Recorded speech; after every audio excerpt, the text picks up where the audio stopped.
咱们结婚吧。你们开玩笑啊？我也没有开玩笑啊。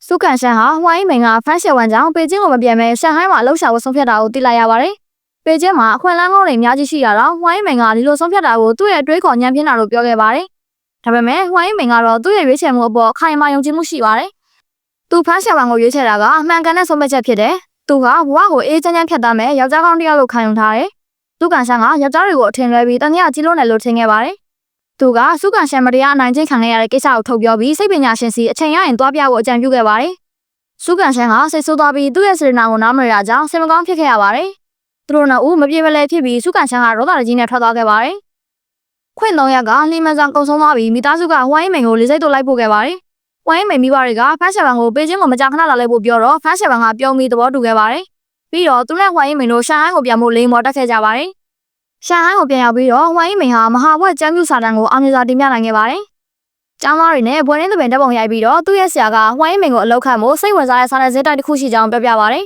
။အဲ့ဒီမှာဝန်ထမ်းအဖြစ်ဝင်ခွင့်ရဖို့အတွက်အခွင့်အရေးရှိပေမဲ့ဒီနေ့အတွက်အများတန်းဝန်ထမ်းနေရာကမရှိတော့ပါဘူး။ယာယီဝန်ထမ်းအဖြစ်စတင်လုပ်ကိုင်မှုအဆန္ဒရှိမရှိဝိုင်းမင်ကိုမေးခဲ့ပါတယ်။ဝိုင်းမင်ကအလုပ်ဆိုတာကိုယ့်ကိုလေ့ကျင့်မှုဖြစ်ပြီးအလုပ်လုပ်ရင်စိတ်ပိုင်းဆိုင်ရာတိုင်ပင်ဆွေးနွေးခြင်းနံပါတ်ကိုပါတစ်ချိန်နဲ့ဖြည့်ဆို့နိုင်တယ်လို့ပြောခဲ့ပါတယ်။နောက်တစ်နေ့မှာဝိုင်းမင်စာနယ်ဇင်းတိုက်ကိုသွားပြီးအဒီတာချုပ်နဲ့တွေ့ဆုံပါတယ်။အဒီတာချုပ်ကဝိုင်းမင်ရဲ့လုံးမတန်းကိုကျင့်တတ်ပြီးဖြစ်နိုင်ရင်ဒီနေ့ကစပြီးလှုပ်ရှားလုပ်ဖို့ပြောခဲ့ပါတယ်။သူဟာဝိုင်းမင်အတွက်ပြင်ဆင်ထားတဲ့အလုပ်နေရာကိုခေါ်သွားခဲ့ပါတယ်။ဖန်ရှာဝန်ကအလုပ်မှာပြဿနာတက်နေပါတယ်။ဖန်ရှာဝန်ဦးဆောင်တဲ့စီမံကိန်းအဖွဲ့ရဲ့အချက်လက်တွေမှားယွင်းခဲ့လို့ကုမ္ပဏီကဖောက်တယ်ကိုရော်ချင်းငွေအများကြီးပေးခဲ့ရပါတယ်။ဖန်ရှာဝန်ရဲ့စီမံကိန်းအဖွဲ့သားတွေအားလုံးအလုပ်ထုတ်ခံခဲ့ရပါတယ်။ဖန်ရှာဝန်ကတာဝန်ယူရတဲ့အပြင်အင်တာနက်လုပ်ငန်းတွေပဲမှာလည်းနာမည်ပြတ်သွားခဲ့လို့ဘယ်ကုမ္ပဏီကမှသူ့ကိုပြန်လက်ခံတော့မှာမဟုတ်ပါဘူး။ဖန်ရှာဝန်ကစိတ်တက်ကြပြီးအိမ်ပြန်လာခဲ့တယ်။သူ့ရဲ့စိတ်ပြက်လက်ပြက်ပုံစံကြောင့်ဝိုင်းမင်ကတခုခုမှားနေလို့သတိထားမိခဲ့ပါတယ်။ဝိုင်းမင်ကဘာဖြစ်တာလဲလို့မေးပေမဲ့ဖန်ရှာဝန်ကပြောမပြချင်ခဲ့ပါဘူး။သူကဘာမှမပြောဘဲနည်းနည်းပင်ပန်းနေလို့တယောက်တည်းနေချင်တယ်လို့သာပြောခဲ့ပါတယ်။ဖန်ရှာဝန်ကအလောက်ထွက်ခွင့်စားရဲစာရနေတင်ပြီးတော့စိတ်ပြက်အားငယ်စွာလမ်းလျှောက်နေတော့မိုးတွေရလာခဲ့ပါတယ်။သူထီတော်မဆောင်မဲတကူလုံးဆုံရွှဲပြီးအိမ်ပြန်ရောက်ခဲ့ပါတယ်။ဝိုင်းမင်ကသူ့ရဲ့ပုံစံကိုမြင်တော့အရန်စိတ်ပူပြီးချက်ချင်းတစ်ပတ်နဲ့ခေါင်းတုပ်ပေးခဲ့ပါတယ်出事儿了。။ဖန်ရှာဝန်ကအချိန်ကြာကြီးစဉ်းစားပြီးမှစကားတစ်ခုထွက်လာပါတယ်咱们分手吧。။သူကလက်ရှိအချိန်မှာဝိုင်းမင်ကိုပျော်ရွှင်မှုမပေးနိုင်ဘူးလို့ခံစားနေရလို့လက်လွတ်ဖို့ဆုံးဖြတ်ခဲ့တာပါ။ဒါပေမဲ့ဝိုင်းမင်ကဘာမှမပြောဘဲဖန်ရှာဝန်ကိုရေချိုးပြီးဝတ်စားလဲဖို့သာပြောခဲ့ပါတယ်။ဖန်ရှာဝန်ရဲ့မျက်နှာမှာစိုးရိမ်ပူပန်တာတွေနဲ့ပြည့်နေခဲ့ပြီးအနာဂတ်ဟာမရေရာမသေးကြတာတွေကြောင့်စိတ်ညစ်နေခဲ့ပါတယ်။ဒါပေမဲ့ဝိုင်းမင်ကတော့ရုတ်တရက်အခုလိုပြောလိုက်ပါတယ်咱们结婚吧。ဖန်ရှာဝန်ကဝိုင်းမင်နောက်နေတယ်လို့ထင်ပြီးအခုကနောက်ပြောင်းရမယ့်အချိန်မဟုတ်ဘူးလို့ပြောခဲ့ပါတယ်你们开玩笑啊？我也没有开玩笑啊。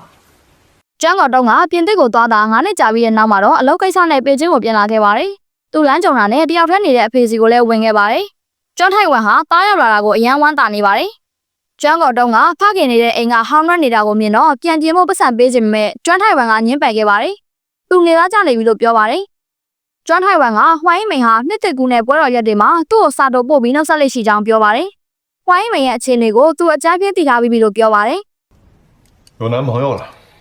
ဒီတဲ့ကိုကြတော့ကျွမ်းကော်တုံးဟာထမင်းစားချိန်စိတ်ပြောက်သွားပြီးတူကိုချကဘီယာတကုံတောက်လိုက်ပါတယ်။ကျွမ်းကော်တုံးဟာဝိုင်းမင်ပို့ခဲ့တဲ့စာတိုတွေကိုကြည့်ကျင်ခဲ့ပါတယ်။ကျွမ်းကော်တုံးဟာအတင်းကြည့်ကျင်တဲ့ဆိုလို့ကျွမ်းထိုက်ဝမ်ဟာဘာမှမတက်နိုင်ပဲပေးလိုက်ရပါတယ်။ကျွမ်းကော်တုံးဟာဖုန်းထဲကစာတိုတွေကိုကြည့်ရင်ပိုပြီးစိတ်မကောင်းဖြစ်လာခဲ့ပါတယ်။ဝိုင်းမင်ဟာကျွမ်းကော်တုံးရဲ့နှလုံးသားထဲမှာအမြဲတမ်းနေရာယူထားသေးပါ။ကျွမ်းကော်တုံးကဒီမှာမနေတော့ပဲဟိုတယ်ပြန်မယ်လို့ပြောပါတယ်။ကျွမ်းထိုက်ဝမ်ကသူရှာဟိုင်းကိုသွားဖို့စီစဉ်နေတာကိုသိတာမို့လို့သတိပေးလိုက်ပါတယ်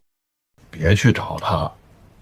别去打扰他。 ။ဝိုင်းမင်ဟာဖန်ရှာဝန်ကိုဝတ်ဆောင်ဝတ်ပေးနေပါတယ်။ကိုပိုင်အင်တာနက်နည်းပညာကုမ္ပဏီလေးထူထောင်ပြီးအလုပ်တွေရှုပ်နေပါတယ်။ဝိုင်းမင်ဟာဇနီးကောင်းပီသားစွာကူညီပေးနေပြီးသူတို့နှစ်ယောက်ဟာအလုပ်မသွားခင်မှာနိုင်ခဲ့ကြပါတယ်။ဒီအချိန်မှာဝိုင်းမင်ဟာအရန်ပျော်ရွှင်တဲ့ဘဝကိုဖျက်ဆီးနေရပါတယ်။ကျန်းကော်တုံးဟာဝိုင်းမင်ရဲ့အတိအကျတဲ့လိပ်စာကိုရှာချင်တာကြောင့်ဝိုင်းမင်ရဲ့အရင်လှုပ်ရှင်တဲ့တငယ်ချင်းဖြစ်တဲ့စုကန်ရှန်ကိုပထမဆုံးသတိရခဲ့ပါတယ်။သူအလုပ်ကိစ္စဆောင်ရွက်ဟန်ဆောင်ပြီးချင်းလျံကုမ္ပဏီနဲ့ပူးပေါင်းဆောင်ရွက်ဖို့လာခဲ့ပါတယ်။ကျန်းကော်တုံးဟာရင်ကျချင်းနှုတ်ဆက်ပြီးတော့ဝိုင်းမင်ရဲ့အခြေအနေကိုစမေးပါတော့တယ်။စုကန်ရှန်က9နှစ်ကြာမှဝိုင်းမင်ကိုဘာလို့အခုမှလာစိတ်ပူနေရတာလဲလို့မေးခဲ့ပါတယ်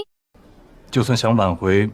我也没有机会。 ။ကျန်းကော်တုံးကဝိုင်းမင်ကိုပြလို့ခြင်းနဲ့ဆိုရင်9နှစ်လုံးမှာအခွင့်အရေးတွေအများကြီးရှိခဲ့တယ်လို့ပြောခဲ့ပါတယ်။စုကန်ရှန်ကကျန်းကော်တုံးကိုအလုပ်ဝသာရွေးချယ်ပြီးပြီဆိုရင်ဝိုင်းမင်နဲ့ဆက်တွဲဖို့မမျှော်လင့်တင်ဘူးလို့ပြောခဲ့ပါတယ်။ဘာဖြစ်လို့လဲဆိုတော့9နဲ့ဝက်ဝင်ကိုလက်တစ်ဖက်တည်းနဲ့ဖမ်းပြီးပိုင်ဆိုင်ရင်းလို့မရအောင်ဆိုပြီးပြောပြပါတယ်။စောင်းနှောင်းမှရောက်လာခဲ့ပါပြီ။ဝိုင်းမင်ဟာအနှွေးအင်ကြီးဝတ်ပြီးအလုပ်ကိုအလင်းစလို့သွားနေခဲ့ပါတယ်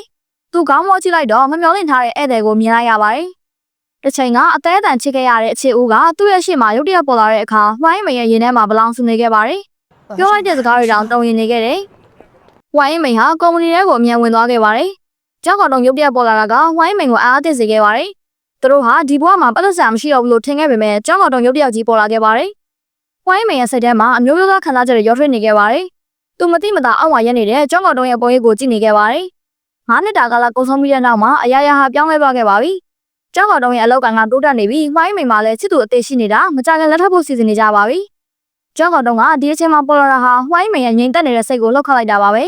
။ပြောက်ကွယ်သွားတဲ့ရီစာဟောင်းကရုတ်တရက်ပြန်ပေါ်လာပြီးပြန်ပေါင်းဖို့တောင်းဆိုလိုက်တဲ့အခါဝိုင်းမိန်ဟာဘာလို့မှမသိပဲကုမ္ပဏီထဲမှာပုံနေခဲ့ပြီးအောက်ဆင်းဖို့မရဲပါဘူး။မိုးချုပ်တဲ့အချိန်ထိသူတယောက်တည်းသာကုမ္ပဏီမှာကြာมาတော့တယ်။ဝိုင်းမိန်ဟာဗရင်မောက်ကနေအပြင်ကိုကြည့်လိုက်တော့အောက်ထပ်မှာကျောင်းကောင်တုံရဲ့အရေးအရာကိုမတွေ့ရတော့မှစိတ်ချလိုက်ချအိမ်ပြန်ဖို့ပြင်ဆင်ခဲ့ပါတယ်။ကုမ္ပဏီတကားဘက်ကနေထွက်လိုက်တာနဲ့လူတစ်ယောက်ကသူ့ကိုလမ်းခေါ်လိုက်ပါတယ်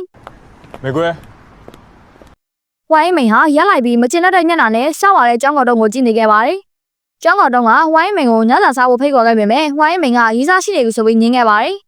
有男朋友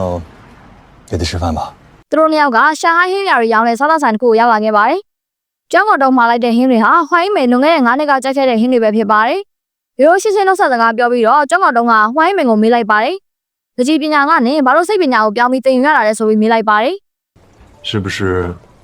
义务工？ ။ကျောင်းကောင်တုံကသူဟာဝိုင်းမိန်ရဲ့စိတ်ထဲမှာအရန်အေးပါတယ်ထင်ပြီးလမ်းခွဲပြီးနောက်ပိုင်းမှာဝိုင်းမိန်စိတ်ထဲကျခဲ့တဲ့ထင်တယ်လို့ဝိုင်းမိန်ရင်းမိသွားခဲ့ပါတယ်။သူကဝိုင်းမိန်ဘာလို့ရုတ်တရက်လမ်းခွဲသွားလဲဆိုတာကိုအခုထိနားမလည်နိုင်သေးပါဘူး။ဝိုင်းမိန်ကအော်ဒိဇင်ဖြစ်နေတဲ့ကလေးတွေနဲ့တွေ့ဘူးတာကြောင့်စိတ်ပညာသင်ယူဖို့ဆုံးဖြတ်ခဲ့တာကိုသူမသိခဲ့ပါဘူး။ကျောင်းကောင်တုံကကိုယ့်ကိုယ်ကိုဂရုစိုက်တဲ့ဘဝနေထိုင်မှုပုံစံအတိုင်းအမြဲနေခဲ့ပါတယ်။သူကဝိုင်းမိန်ကို9နှစ်လုံးလုံးလူရှူထားနိုင်တယ်လို့ဝိုင်းမိန်အဖေကဝိုင်းမိန်မှာရီးစားရှိနေပြီလို့ပြောတာကိုကြားလိုက်တာနဲ့ချက်ချင်းပဲရှာဟိုင်းကိုပြန်ဆွတ်တယ်ကိုပြေးလာခဲ့ပါတယ်။သူပြန်လာတာကအလောက်ကစားလိုက်ဖြစ်ပြီးနှစ်ပတ်အတွင်းကင်းစစ်ကိုပြန်ရတော့မယ်ဆိုတာကိုလုံးဝမစဉ်းစားခဲ့ပါဘူး။ကျောင်းတော်ဟာအတိတ်ကသူတို့နှစ်ယောက်ချစ်ခဲ့ရတဲ့အချိန်ကိုပြန်ပြောခဲ့ပြီးလွန်ခဲ့တဲ့9နှစ်တုန်းကသူ့မှာရွေးချယ်စရာမရှိခဲ့ဘူးဆိုတာကိုပါဝိုင်းမိန်ကိုရှင်းပြခဲ့ပါတယ်။ဝိုင်းမိန်ကကျောင်းတော်အတိတ်ကကိစ္စတွေကိုအတိတ်မှာပဲထားဖို့ပြောလိုက်ပါတယ်။9နှစ်ကြာပြီးတဲ့နောက်မှာဝိုင်းမိန်ဟာအပြည့်ကင်းတဲ့မင်္ဂလေးဘွားကနေစင်ကြံတုံရရှိပြီးရင်းကျက်တဲ့မျိုးသမီးဖြစ်ပြောင်းလဲလာခဲ့ပါပြီ။ကျောင်းတော်ရဲ့ပုံမှန်နီလာတွေဟာအခုလက်ရှိဝိုင်းမိန်အတွက်လုံးဝဖြစ်တော့ပါဘူး။နားသာစားပြီးတဲ့အခါကျောင်းတော်ကငွေရှင်းချင်ပေမဲ့ဝိုင်းမိန်ကချက်ချင်းဘေးကိုလူယူခဲ့ပါတယ်။သူတို့နှစ်ယောက်ဆောက်ဆိုင်ကနေထွက်လာပြီးတော့ကျောင်းတော်ကနောက်တစ်ချိန်တွေ့ရဖို့မျှော်လင့်နေခဲ့တယ်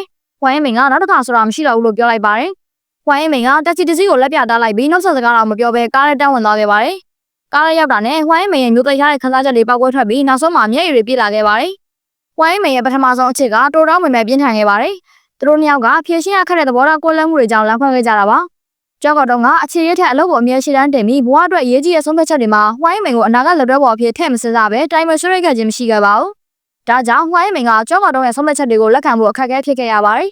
။ဒါပေမဲ့ဝိုင်းမိန်ကတော့အခြေရမှာတန်းတူညီမျှမှုကိုလေးထားပါတယ်။တန်မိုးထားမှုကွာခြားချက်တွေကြောင့်သူတို့နှစ်ယောက်နောက်ဆုံးထိလက်တွဲဖို့မဖြစ်နိုင်ခဲ့ပါဘူး။ခေါင်းမာတဲ့ဝိုင်းမိန်ကလမ်းခွဲဖို့ရွေးချယ်ပြီးမို့လို့အမားဟောင်းကိုပြန်လုံးမှာမဟုတ်တော့ပါဘူး